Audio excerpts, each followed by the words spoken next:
ফেসবুকে দেখছি কত মাছ আর মাছ ডাইলে মাছ ওড়ে নাই এটা লোভে লোভে কিনছি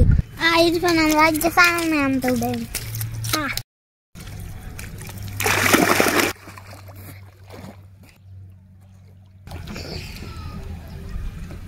দূর হালার খেলা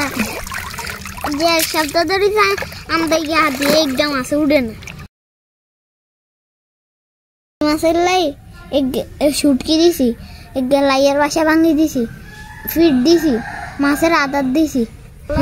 একদম বার মাথা বানাইছে এই গুণটা একদম মাছও উঠে না এত টিয়া দিয়ে কিনছি একদম মাছও উঠে না কিন্তু এসে বাট ফাট আউট সিটার এটা বাংলাদেশের মানুষের টিয়া আমার অনলাইন না করে বাংলাদেশের সকল মানুষের কাছে অনুরোধ এরকম দোকান শিকার আর আপনারা হবেন না আমি আবারও বলছি এরকম প্রতারণার শিকার আর আপনারা হবেন না আর থালার কত মুখ দিছে একদম মুখে দিয়েও মাছ আনতে না কত আশা ছিল মাছ খাই ওই বেটা মাছ